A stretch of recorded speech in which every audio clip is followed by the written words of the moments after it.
this will be the last lecture in the series. Today, what I want to talk about is the birational geometry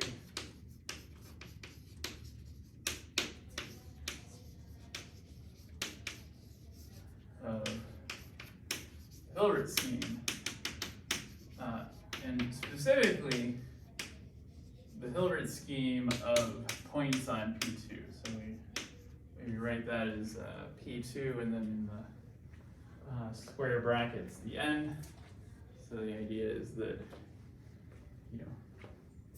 this is not representing, P2 to the n or P to the 2n, it's just, representing the nth Hilbert scheme of P2.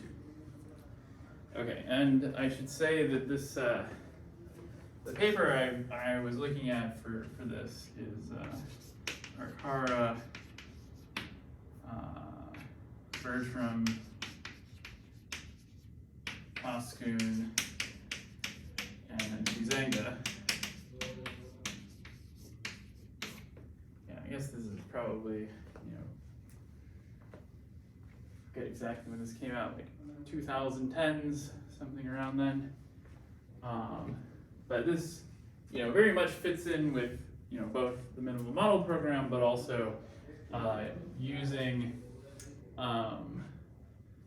this kind of derived category formalism for doing minimal model theory. So what I want to start off with is I just want to define what the Hilbert scheme is. So the idea is that the Hilbert scheme, so Hilben P2, well, this is defined to be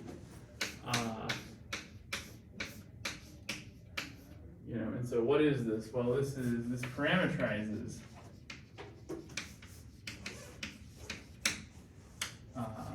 length n dimension 0 subschemes of P2. Okay, so in terms of the basic birational geometry, there's a lot of ways to think about this construction. So the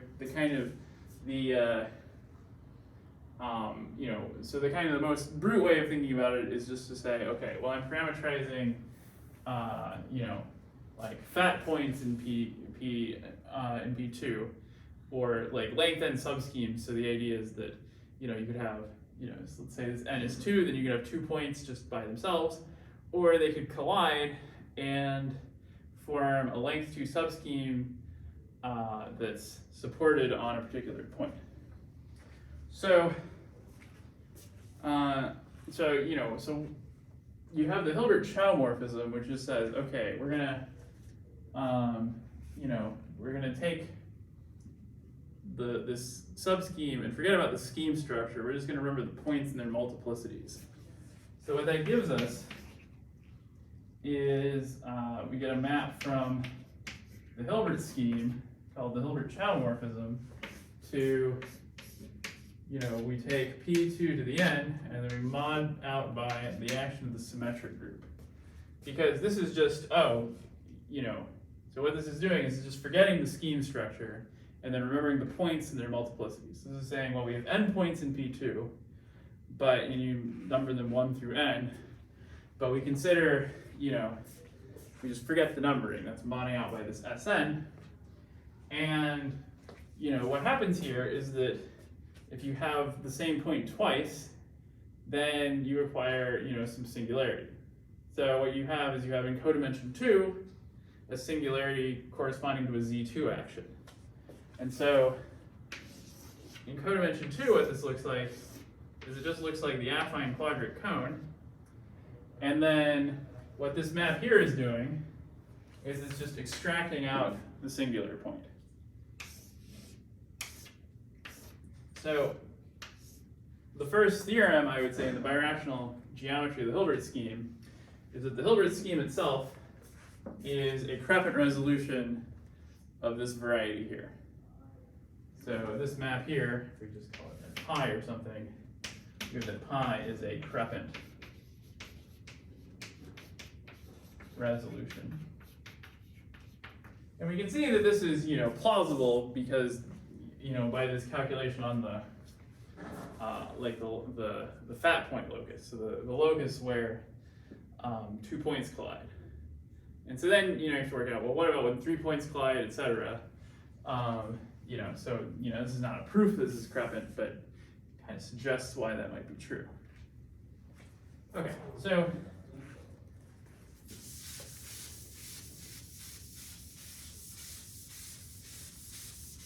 and kind of the way you can think of the geometry is that in let's just use the same notation. If we have Hilbert scheme of 2 points in P2, well, you have the big open locus just looks like 2 points, 1 and 2, and then the divisor where the exceptional divisor of this map is going to be all the loci where some of the points collide. And so there, you might also have a fat point, which let's just say it's at the origin. A fat point of length equal to 2. And then this fat point is not just a point, it also comes with a direction. Because what are all the length 2 subschemes supported at the origin? Well, what you have to have is you have certainly all the quadrants vanish. So you have the coordinate ring is k of xy mod x squared, y squared, and xy.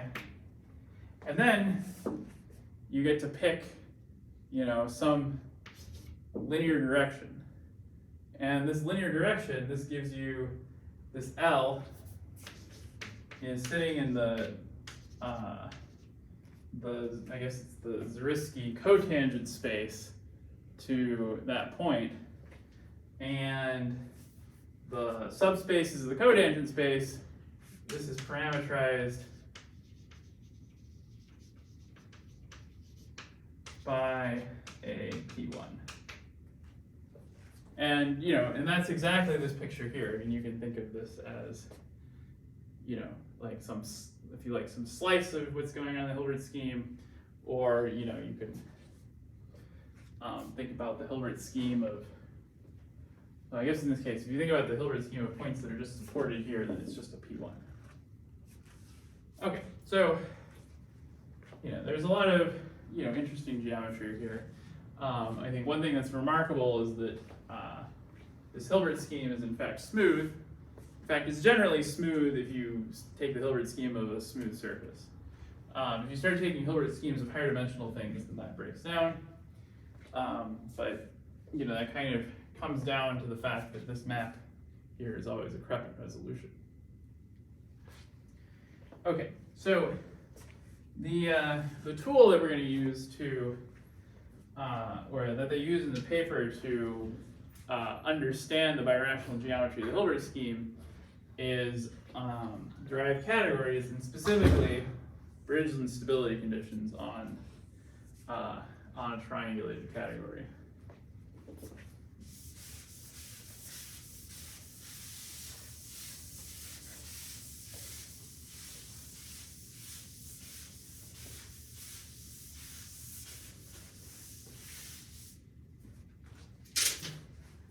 Okay, so this is the idea of Birational stability conditions.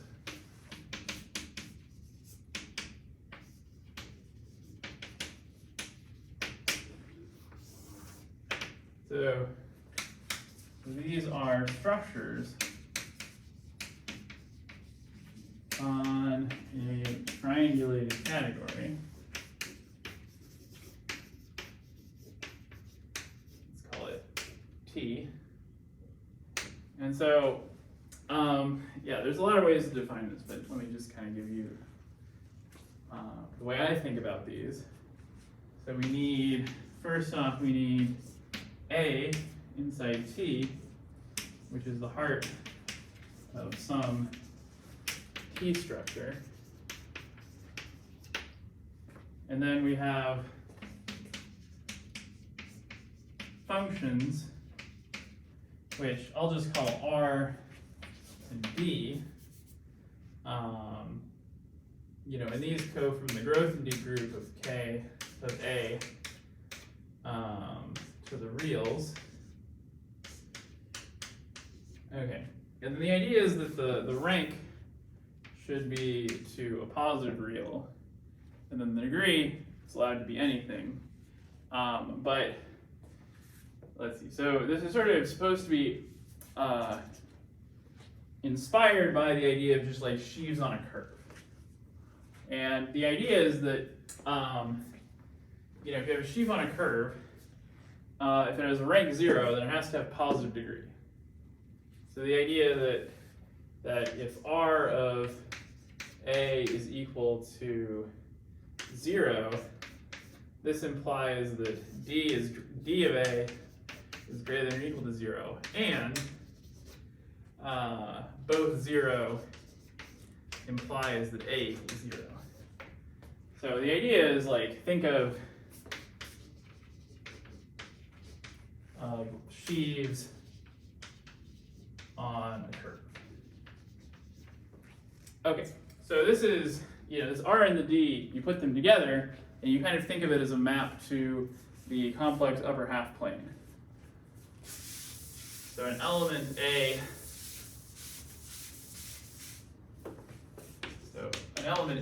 in the heart of the T structure, it gets sent to, so you have this idea of the upper half plane where the rank is going that way and the degree is this way. And so the idea is that if the degree is negative, the rank can't be 0. So you're kind of taking a slit out of the half plane like that. And then your A just kind of lives in here. Okay. And then, if you think of it this way, you can associate to every object kind of an angle here, which we'll just think of in terms of its slope. So you can think of this mu as a slope or the angle equivalently, it doesn't really matter. Traditionally, it's just the slope, the degree over the rank, or maybe you want to do that the other way around. So I guess this is like 1 over the slope, because like the actual slope might be infinite, where you don't want that. So here Ka you define here is like K0, K1, or? Oh, I mean, it's just the Grothendieck group of like, it's just like the free, like take the free group generated by elements here modulo exact sequences. Oh, okay. Yeah. So so the heart of a T structure is abelian. Yeah, it's always an abelian category. Oh, okay. So you can make sense of an exact sequence and therefore make sense of the notion of Grothendieck group. Okay. Yeah, it's a good point. Okay.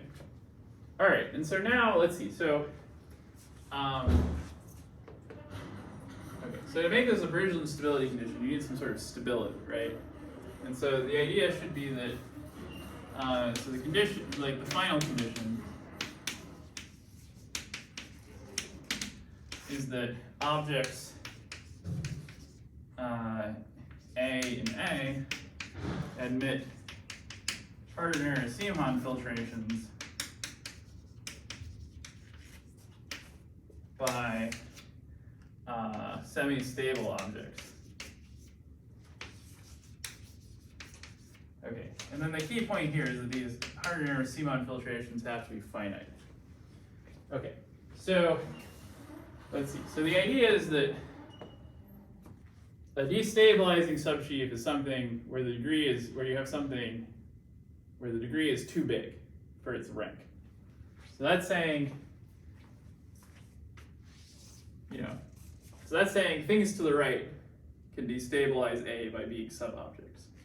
So the idea is that if so the condition for A to be stable implies that if B is a subobject of A in this T structure, then this implies that B is to the left of A. So B has to be somewhere out here, wherever it is. Okay, so the amazing fact about these Birational stability conditions. Okay, so let me pause here. I think I've got the whole definition here by now. Any questions about it? Yeah, these things, the definition is really like convoluted, kind of, I mean, to me, a little bit like weird and bizarre. Especially given that these things, they just kind of appear in so many different strange places in mathematics. So Bridgeland himself was motivated by some, some phenomenon or calculation in string theory. And he sort of gave an axiomatic presentation of whatever that was. And then, it was sort of really latched onto in the context of, derived categories. I mean, it makes sense in derived categories because, you have a T structure and all this stuff. But, I've seen Bridgeland give talks about this where he talks about, there's a relationship with like cluster algebras, and this is like a very nice laboratory for understanding this phenomenon of wall crossing where you have, where your stability condition is changing, and then eventually, you build a moduli space out of that, and then the moduli space undergoes some, something funny happens to it. You have a flip or a flop or something, or a contraction or whatever. And so, I think the first kind of like really remarkable thing about these Bridgeland stability conditions is that they form a complex manifold. If you fix the triangulated category and you exhibit one Bridgeland stability condition, then you have the structure of a complex manifold, which is really kind of remarkable because it's sort of a little ad hoc that we, stick this in the complex plane. But in fact, you can really think of this map as just being a map from Ka to the complex numbers, and then that map, actually locally gives you the structure of a complex manifold. Of course, the local structure of a complex manifold is just being a complex manifold. Okay, so, so maybe I should give kind of an example of this to kind of explain what's going on. And so let's think about sheaves on a curve. And our curve is going to be P1.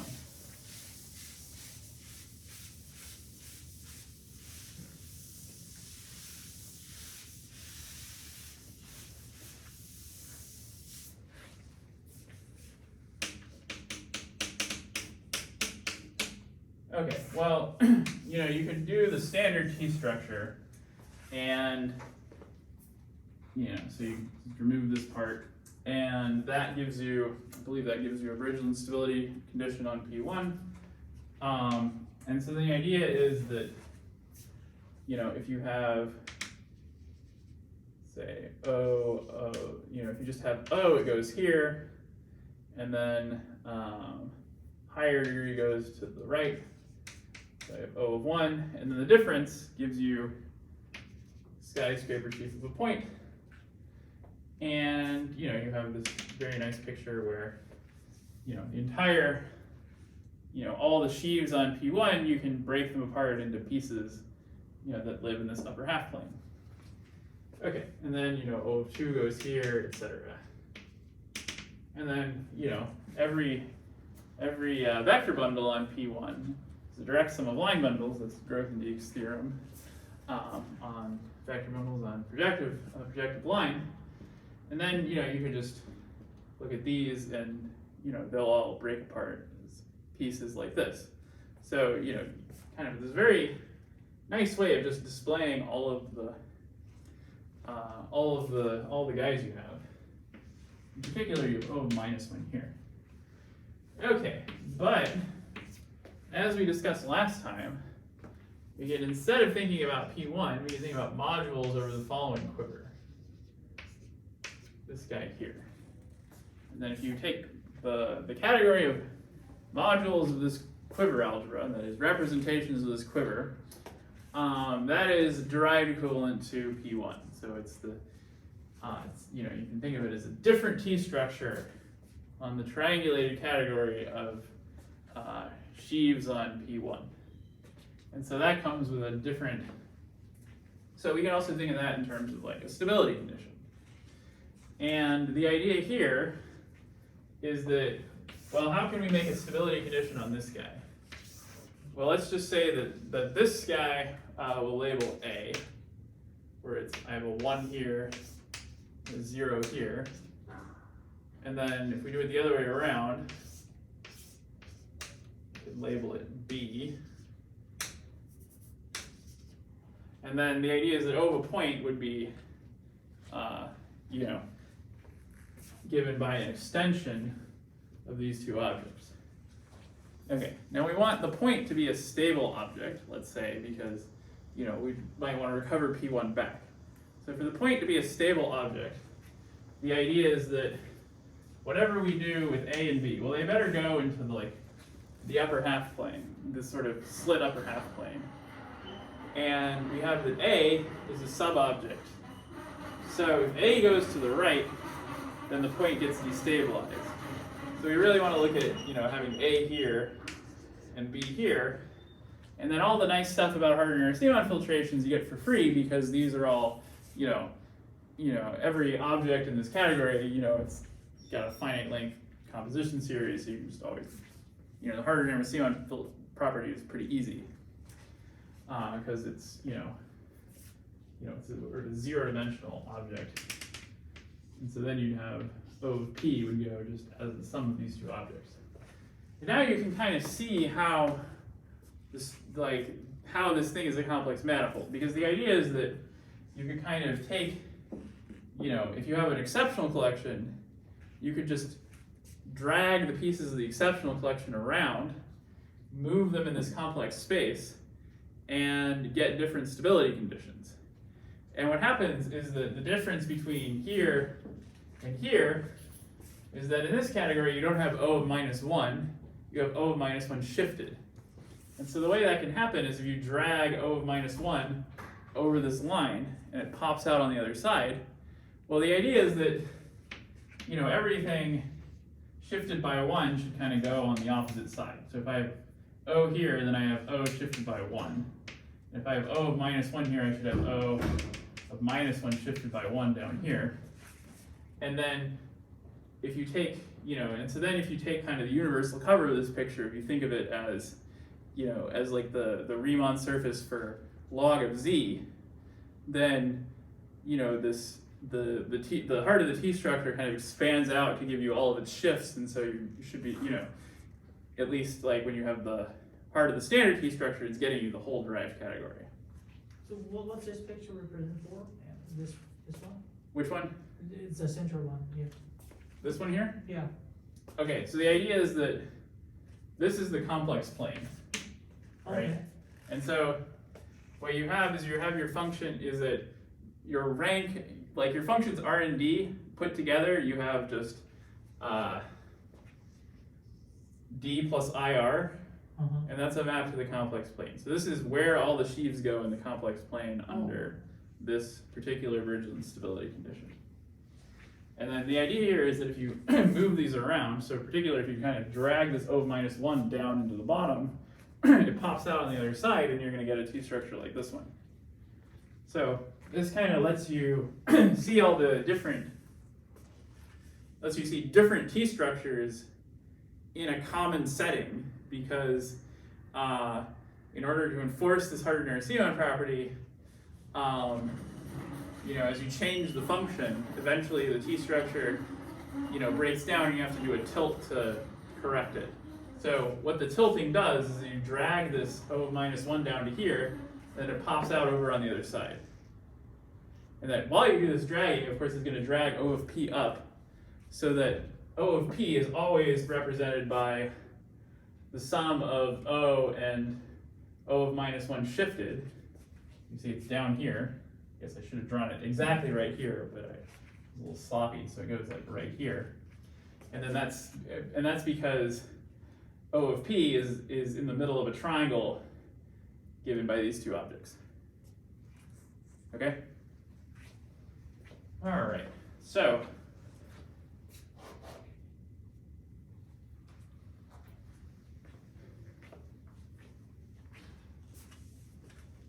yeah, so I'm trying to give kind of an overview of this paper.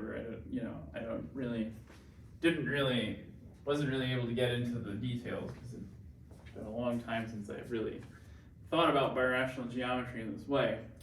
But it's really quite cool, right, that you can see both of these T structures, you know, in the same context. And yeah, I mean, the stability manifold itself is like kind of a really mysterious object. And what's made even more mysterious about it is that, you know, you would like to study, you know, the derived category of like whatever, you know, whatever variety in this way, but it's quite hard to prove that the manifold is non-empty. So the issue is like, as soon as you can exhibit one Bridgeland stability condition on a category, then you know you can kind of just like tweak it a little bit. You can move everything a little bit, and then that gives you like a whole manifold worth. Maybe it's a small one, but you know, regardless. But finding that one is quite difficult. So you know, for surfaces we know how to do this, but I think for threefolds it's quite hard. And you know, the issue I think is like, I mean, you can kind of write things down, but getting the Harder-Narasimhan property, that's the hard part. Okay, so one thing to point out that just sort of immediately goes wrong for surfaces is that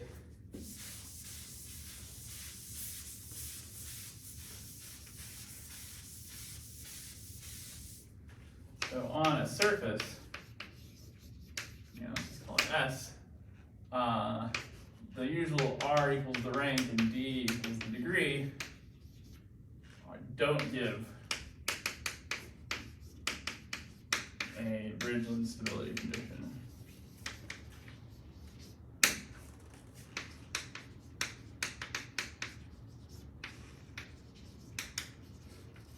And why is that? Well, I mean, you can see that there's this condition that when the degree and the rank are 0, when D and R are 0, you're supposed to only get the 0 object. But that's not true on a surface because you could just have, you know, you can have O of some curve, and then, you know, maybe this has positive degree, but then you can just twist it to like make it 0, twisted by, you know, minus D, and this would have rank, you know, R equals D equals 0, but certainly this is not a 0 object. So, you know, for this to really work, you need that nothing lives here except the 0 object. Okay, but on the other hand, we can, you know, we've found ways to take care of this, and the clever way to do it is just to say, okay, so solution is for, you know, some fixed, you know, some value, let's just call it S. What you do is you say you have a sheaf, and then you can factor it, and the idea is that, so before you just have, you know, all the Harder-Narasimhan factors of slope higher than S, and the torsion part. So here you have the torsion part plus E greater than or equal to S. And then the remainder is, you know, just E less than S. And then every sheaf on the surface can be put into an exact sequence like this. And maybe forget if the equality is supposed to go on this side or that side. Maybe it doesn't matter. And then the point here is that now you can tilt with respect to this, so then you can take all these guys and shift by 1. And then the new category, the tilted category, is the heart of a T structure with the, which does admit a Bridgeland stability condition. And so then this gives a new T structure on the S with Bridgeland stability conditions. Okay, so why don't they just do this for threefolds and whatever? I mean, certainly you can always do this, but then the hard part is always proving, you know, the Harder-Narasimhan property for your new category. So it's somehow, the definition is doing a lot of work for you. with this Harder-Nernst-Simon property. But anyway, so I mean, my kind of broader point is this works for surfaces magically, and then you can use it to do birational geometry. Okay, so what's the birational geometry we're doing? Like, what's the setup? Well, so the idea is look at Bridgeland stable objects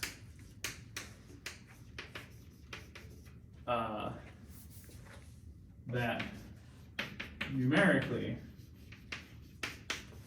look like length n subschemes of P2. Okay, and where are we looking for these? We're looking inside the derived category of P2. So even though we're doing geometry on the Hilbert scheme, which is of much higher dimension, we'll stay in the derived category of P2 because that's a good place to work. So we're looking for this. All of this is happening in, derived category of P2. Okay, and so, the authors, they find a lot of interesting stuff. I think one thing I have to emphasize here is that the walls that you get in the stability category can be kind of strange in that, I guess I erased my copy of the complex plane, but if you think about birational geometry the way I usually do, you have the following picture for the Hilbert scheme. So you have, let's say this is the effective cone of the Hilbert scheme of P2, and then the idea is you have an F divisor that's pulled back from, essentially you can think of it as just like pulled all the way back from P2, but it's really coming from the symmetric product of P2. So you have like a line bundle on each term of the product, descends to O of 1, a line bundle on the symmetric thing, and then you can pull that back, we'll just call that H. Okay, so then that's a big and F divisor corresponding to the contraction of the divisor corresponding to schemes with fat points. So the thing that gets contracted goes over here. That's going to be, we'll just call that B. This is the schemes with fat points. And then this gives us an entire chamber of our cone.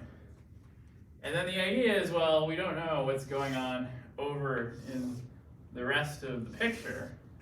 But what we do know is that it's a finite thing. And the reason we know that is that if you look at the canonical divisor of the Hilbert scheme, well, if you look at just the canonical divisor of the symmetric product, it's just going to be, what you expect. It's -3. And this is a Krappan resolution, so this is equal to -3 times h. And so then you can say, well, if I just add a boundary, just I add a little bit of b, then that's the negative of divisor on this side of the big and F divisor, so it's actually an ample divisor. So if I take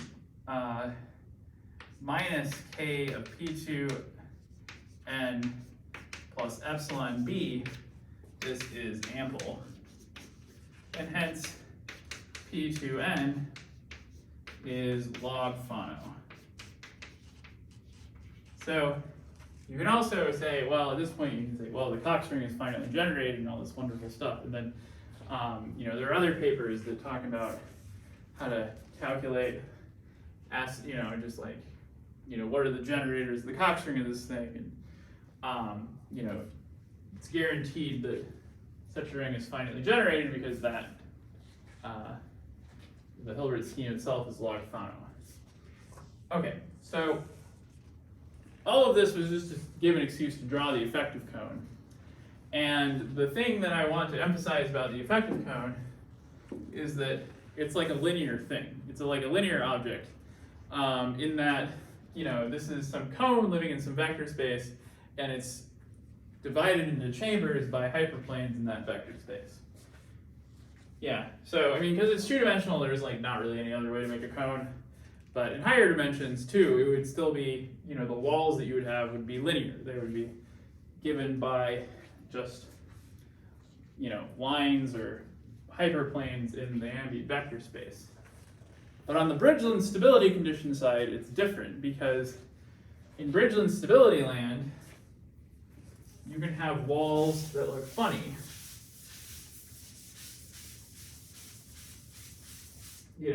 So the way you can kind of think about this is that, maybe you move one simple object at a time, and so then you can kind of think, well, I'm keeping most of my category fixed, but I'm moving one object.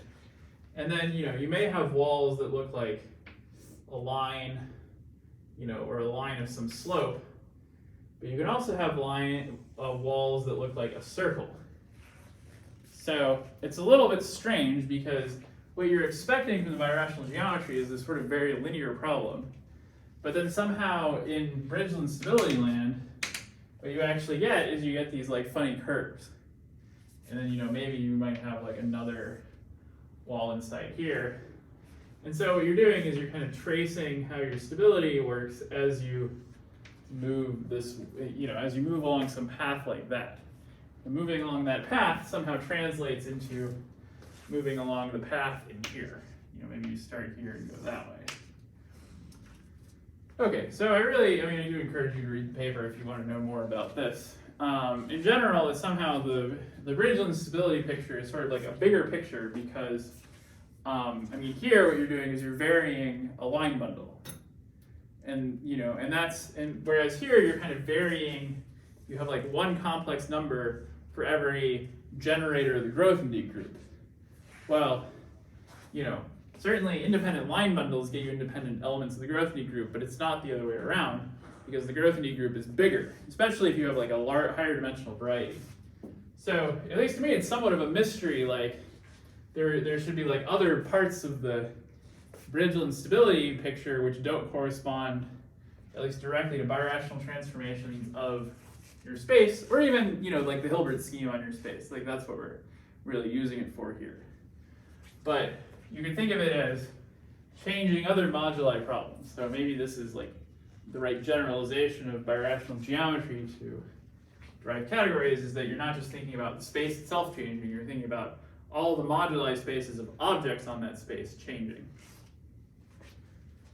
Okay, so all right, so let me just kind of say a little bit about one or two examples to really tie all this together, to kind of give you some sense of how these pictures fit together.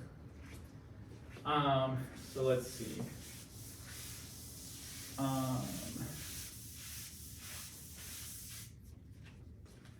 Okay, so P2n for small n. Okay, so for n equals 2, this is pretty straightforward. So there, when n equals 2, we know we always have this side of the cone. This side of the cone, the picture is always the same. You get it from desingularizing this symmetric product. Okay, and so what we want to know is like what's happening as we go to the left in this picture. So the idea is, so we know from our discussion, let's say of the Sargazov program, or just from the fact that this is a two-dimensional picture, that you can only do one more divisorial contraction, and then you get kind of the reverse of this. So all the lines in the middle have to be from flips. But for n equals 2, there aren't any flips. So what we have here is we have that there's a map from P2n to P2 dual, which is just, well, any length 2 subscheme is contained in a unique line. So this just sends us to the line. So this goes to line. Okay, and this is going to tell us how to, it's going to tell us like how to deal with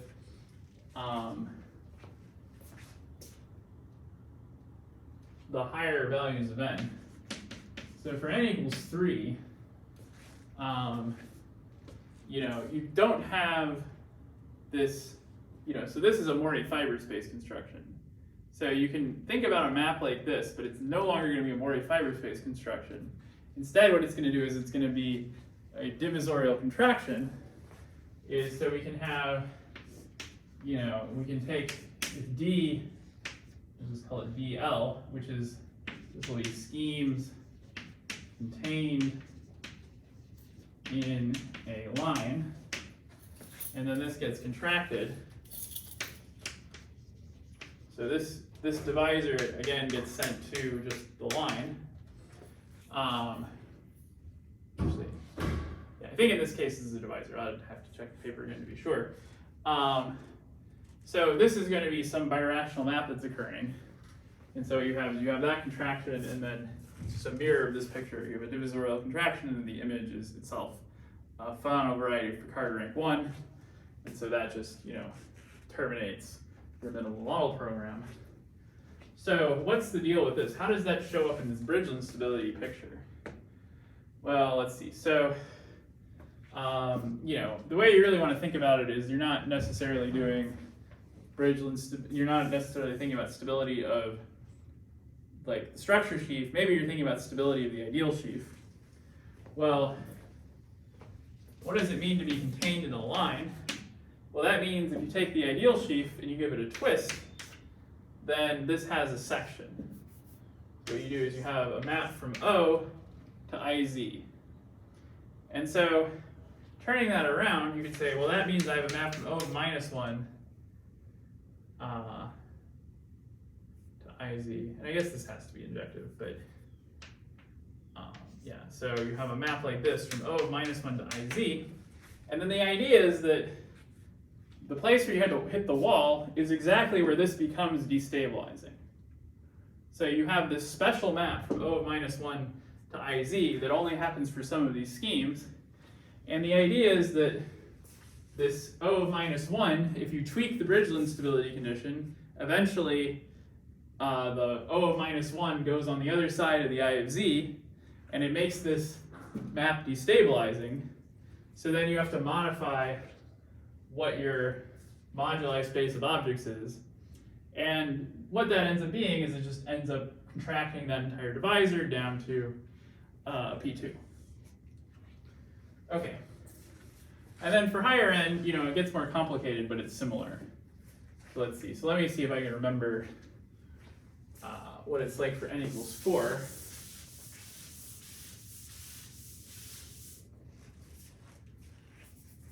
Let's see, so for n equals 4, I think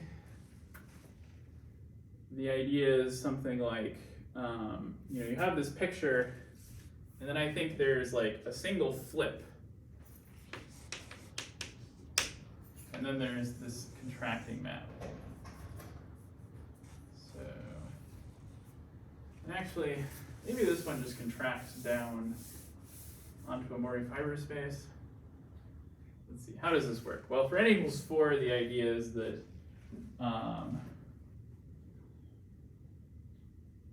yeah, so one way you can think about these is that you can get different models of this by mapping to a Grassmannian, by saying, okay, well, just, you know, think of the ideal as being, you know, some subvector space of the homogeneous coordinate ring of P2, and then you can sort of slice it by homogeneous parts. That gives you a map to a Grassmannian.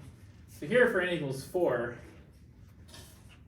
what you get is you get a map to, the idea is that you always get a map to the Grassmannian G36.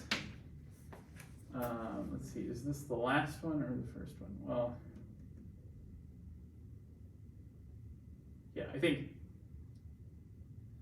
so what this one does is it's a map to G36, and then this is sending you to, this sends Z goes to the quadrix containing Z.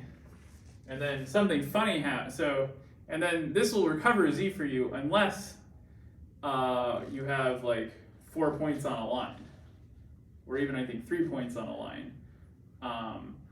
If you have like all 4 points on a line, then you just get, you know, you get the line, and then the quadric is like all that line with all the other lines. And then the final map is the map to G610, which just sends Z to the cubics containing Z. And so the nice thing is, like, all of these perspectives fit together nicely. You know, from the Grassmannian perspective, it's not clear that you can get every, I mean, I don't even know if it's true that you can get every birational morphism of the Hilbert scheme that way. That's the nice thing about the Birational stability picture, is that you know you're getting all of the different models this way, because you're just, you know, you're keeping the same model until you hit a wall, and then when you hit a wall, you're saying, okay, I changed the moduli space because the stability condition changed. All right, so that is it for today.